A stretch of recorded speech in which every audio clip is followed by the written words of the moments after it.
Hello, everybody, and welcome back to the Staytiny Zone podcast. I am your bitch, the redheaded freak of the East, Luna. I'm Knobbe. She born as fuck. She didn't come up with some sort of rhyme. Sorry. Today's episode, we are talking about Kcon. Well, actually, this whole week. Our two episodes for the week of our new schedule, which, if you don't know what that is, go check it out. Last episode. Last episode, we talk about the new and improved podcast.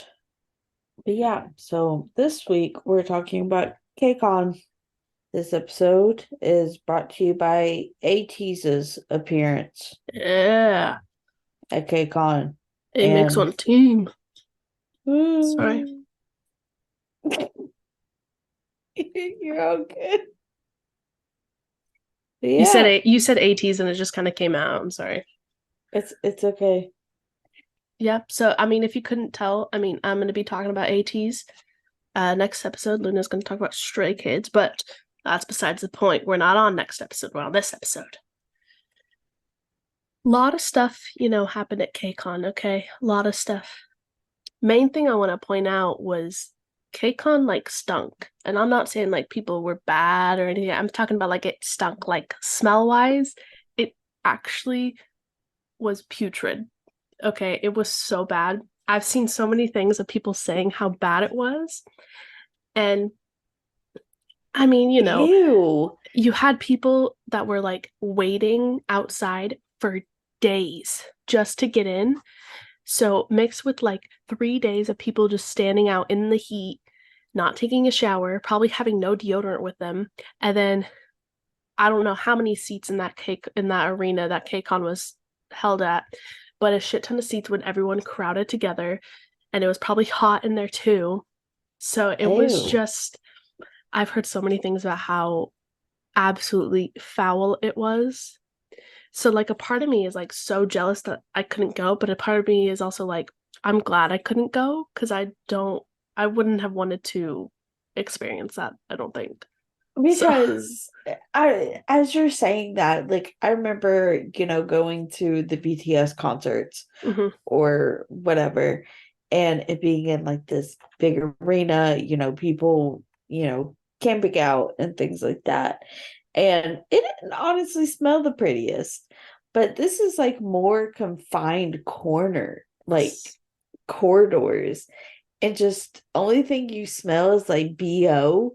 And if some girls don't know how to properly take care of themselves, some tuna.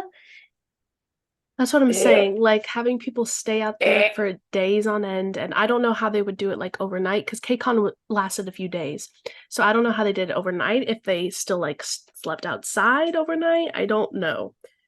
But just in general, I heard that KCON actually stunk. That's disgusting. Yeah. Anyway, let's get to the more better parts of this. So ATEEZ performed, I believe, on the third day of KCON, I believe. And they were the talk of the century, the talk of the show, man. Personally, I think ATEEZ has become almost as big as BTS because, for one, they just had their first stadium concert in Mexico, which congrats to them. And they also, along with BTS, performed at this certain place in Brazil, which is like they're the only like second group to do that, and BTS is the first. So like also like pop off to that. Anyway, that was a little side note. But ATEEZ performed a couple songs at KCON. They first started out with one of the hit performances they have, which is Wonderland, but it's not the regular Wonderland. It's the Symphony Number 9 version. So it's more, the choreography is more intense. There's a whole like sword sing that Seonghwa does, where he like pulls the sword out and he does like a whole swing motion with it, like a slice. It's really cool. And the main event of that performance is Jungho's high note that he makes that is like wow. Every time I hear it, I'm shocked because I'm like, how can a man sing that fucking high for that long of a note? If you have not seen any type of that performance, Luna or anyone listening, go watch it. It's Wonderland Symphony number 9. It's worth a watch because it is wow. I got chills the first time I watched that. So they did that, and then they came on with their new title track, Bouncy, because that shit is so good. So came on with that. It was spicy, it was bouncy. You had, Mingy's rap where everyone spelled out his name in that rap because he spells out his name in the rap, so everyone was doing along with him. So it was like a whole big fucking thing. So cool. Then this was my favorite part of their whole performance, okay? Kcon has a new segment in their like performance stuff, which is called Hi My First. And it was created so that artists could show off an old song that they haven't performed in a while. So that's really fucking cool. And so ATEEZ performed Pirate King, which is their debut song, which years since they have performed that. Fucking years. And it was so good. It was so good. It was so different to see them now perform that from like before, like when they were all so young, when they were all little babies. Babish. They also performed their pre-debut song From, which is also a really good song. It's a little bit slower than a lot of their songs. Personally, I'm more of an upbeat song. I don't particularly like a whole lot of slow songs, but that one is really good, really beautiful. And then they ended it with Gorilla, which is, I think of it, especially towards the end, it gives very like screamo metal vibes. Because at the very end, ATEEZ is known basically for like the last fucking minute to 30 seconds, they go fucking hard. Okay, like the song gets so much better, the dance gets like way crazier. And so at the end of Gorilla, they have this whole like screamo part that says break the wall. Every time now, Yoonho, before it happens, he says, make some noise. And then they go into that part, and all of ATEEZ that has ever at a concert, they scream break the wall. And there was one performance they did in Madrid that did it that like you could hear that shit outside of the arena and it was crazy. And they did it again at Kcon and it echoed throughout the whole fucking building. It was just crazy. I wish I could see that in person live because I want to just experience that because I know it would just be fucking amazing. There are some sad things that has happened at Kcon, and I'm gonna wait till the end for those because they are upsetting. Especially one. I know Luna, you know exactly what I'm talking about for one, but we're not gonna get into that just now. Okay, we're gonna wait. Literally all of LA 18 getting to live my fucking dream. Okay.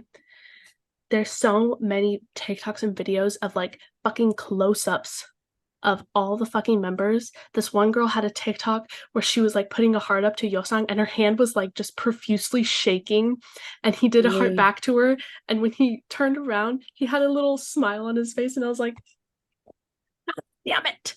I've been seeing the videos of Mingy too. Oh God, they were like in a booth and there was like 18s around. I don't know if it was McDonald's. It might have been Samsung. I don't know. They're at a booth, but they were doing bouncy, and Mingy's just like rolling his body. Everybody's like doing like a more like calm version. Mingy's just giving it his all, and I'm like, Mingy just feels more home in America because we just we appreciate. It was just, I kept seeing so many videos, and there was a specific one too where he was like putting his chin on like this one, I don't know, like wall thing, and then 18 he had their phone right next, like right in front of it, and I'm like, oh my God, why does this man look like that?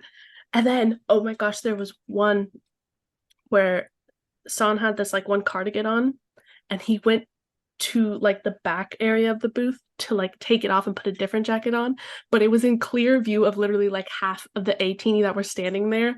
And so he takes off the cardigan and he has this black tank top on and you see his wide fucking ass shoulders. And then he puts on Uh-huh. the other jacket and he turns around and you see this fucking smirk on his face. And I'm like, you knew what you were doing the whole fucking Like, time. sir. Like, sir. You could have just done it out in the open, okay? There was no fucking difference. You didn't have to go over there.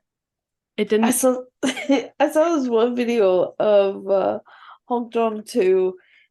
Oh, he was just getting down with it.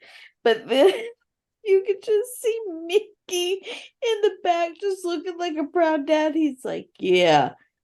He's like, yeah, unleash those demons. Yes.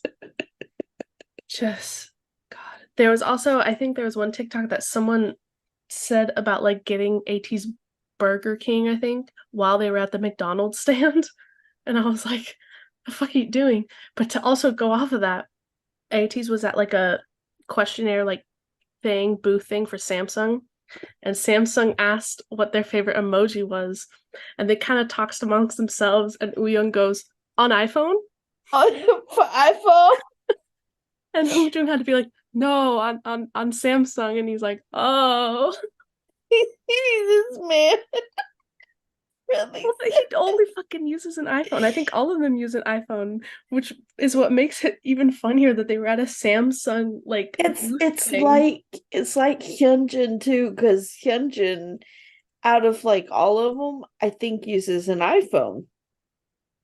And yeah, as soon as I saw that video, I was like, oh my God. I was like, Ooh Young, what are you doing? It, He's like, for iPhone.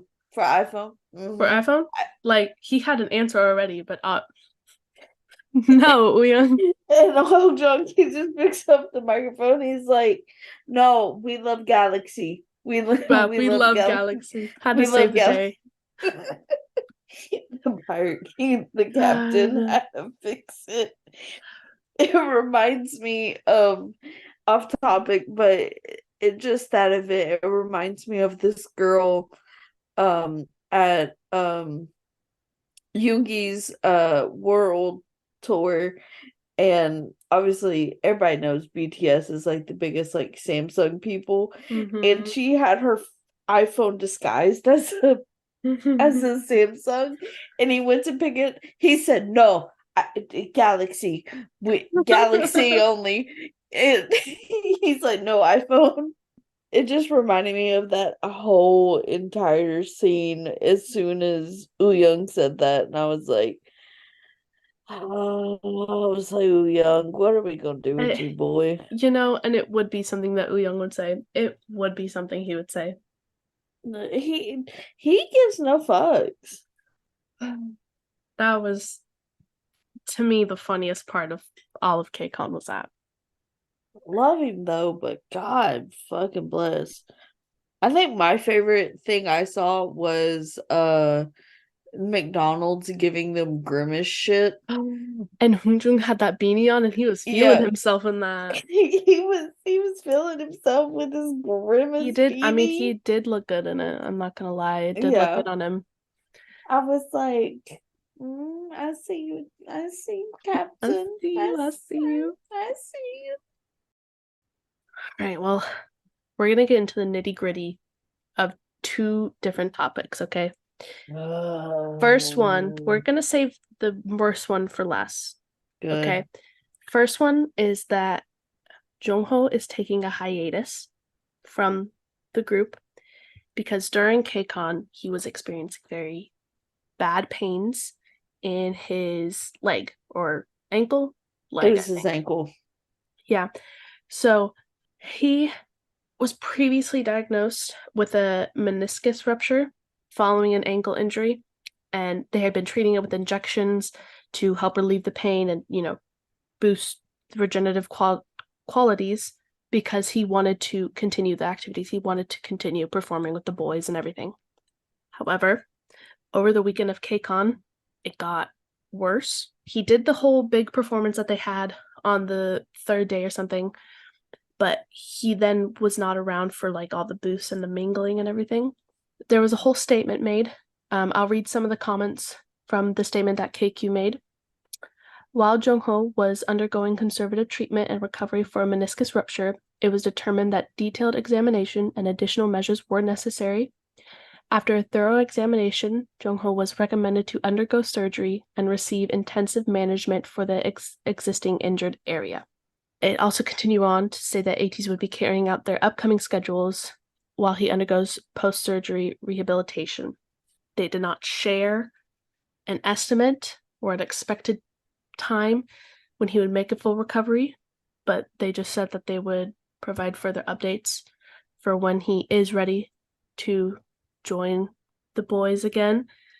But it's very sad. They performed their first stadium concert without Jungho, and there was one song that was a part that Yeosang and Jungho do together, and Yeosang had to do it alone, and he freaking hugged the air. And I have seen that clip so many fucking times, and I've cried at each time I saw it because it was like, ugh. But I will say, props to Mexico and all of them, because the part in Wonderland when he does the high note, all the ATEEZ there did the high note. They would always sing Jungho's part, so like props to them because amazing. We love it. Thank you for being such great ATEEZ. That happened. I hope he gets well soon, but he also just needs the break. They all need the break, which there was a thing that Hongju says they were planning on taking a break in September, which is well needed. They have been on tour and so many activities for so long. They fucking need a break. So Well, hopefully, KQ treats their idols better than certain companies. Not going to say any names. Yes, I believe they do, but you can't ever assume. You can only hope. But Jungho is taking a well-deserved break. So we should, anyone who's listening, even if you don't like K-pop, let's hope he gets better quick and has a speedy and really good recovery for his foot, because boy knows he deserves it. All right. Yeah. Now on to the thing that has made all of ATEEZ so upset, okay? And Luna, And stays. Yes, but Luna, I know you have opinions on it, but wait till the end for it, all right? I gotta get all the backstory of it out first. All right, I'm covering my mouth.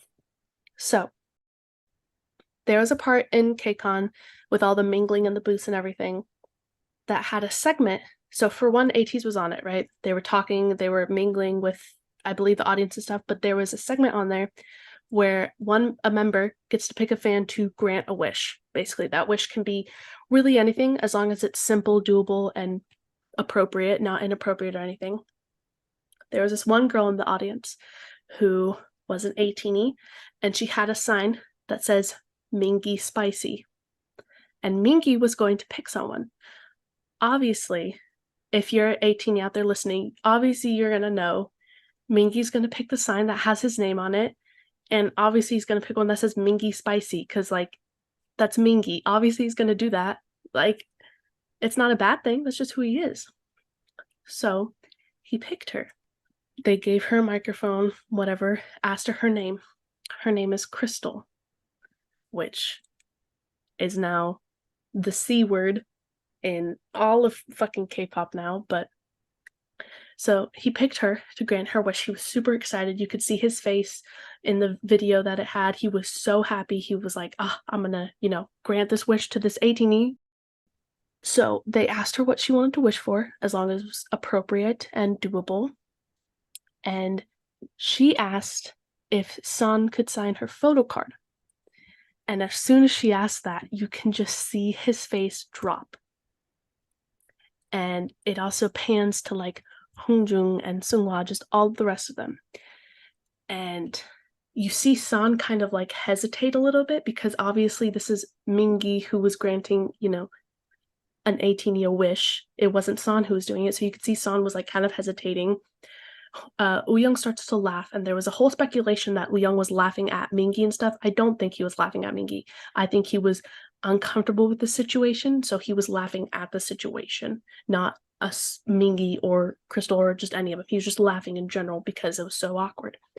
And then you have Hungjun and Sunghwa who are like confused and obviously upset by it. And then Yunho who is also confused and upset. And Yosan kind of smiled awkwardly, to Mingy and everything. So everyone was just kind of like awkward and like hesitant and trying to laugh it off. Mingy was trying to laugh it off and everything because it's like obviously upsetting because he was going to grant this ATEEZ a wish for him. And she's like, "Can San sign this photo card?"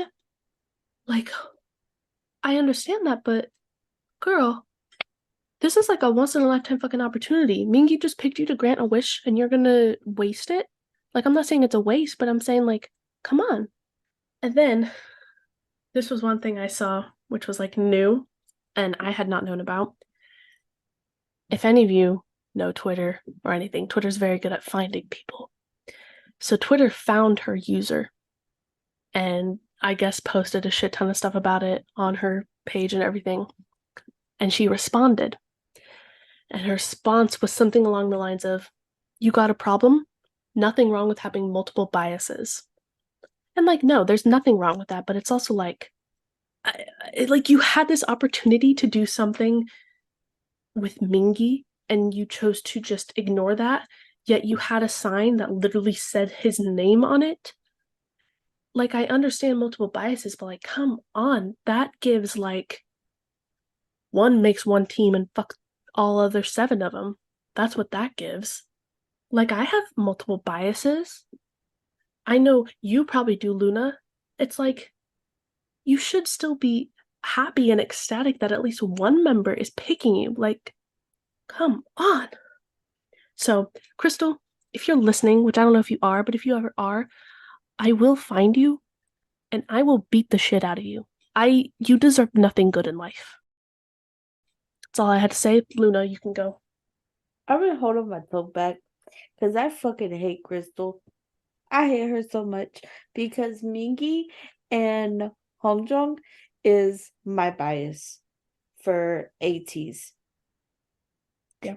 And Mingy has always been my baby. He's my little sunshine. Even though the man is like a good 6 foot and I'm only 4'10", he's my little sunshine. I will put this man in my pocket.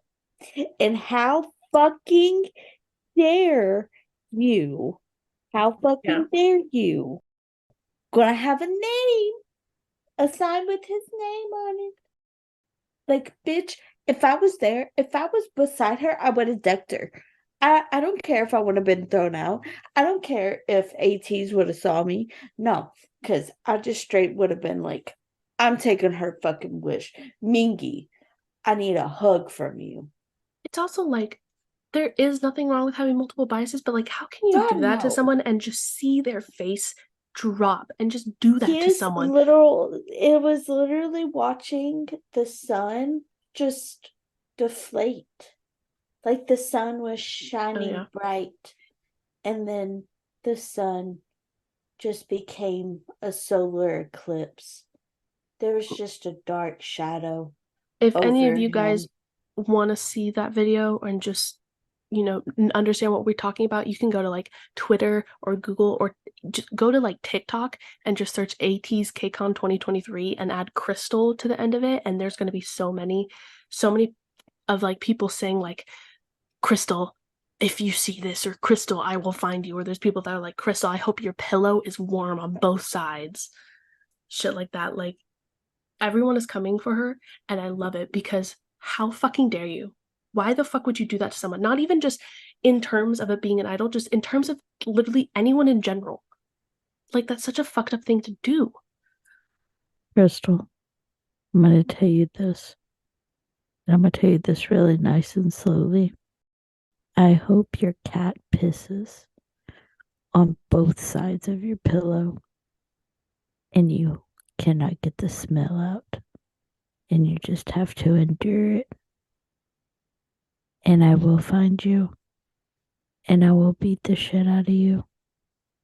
Crystal just deserves nothing good in life. I hope you don't get into the college you want to get into. I don't know how old you are. but I hope you don't. I hope you just spend the rest of your life in agony because fuck you. Fuck Crystal. Fuck Crystal. Get that hashtag going on Twitter. Fuck Crystal.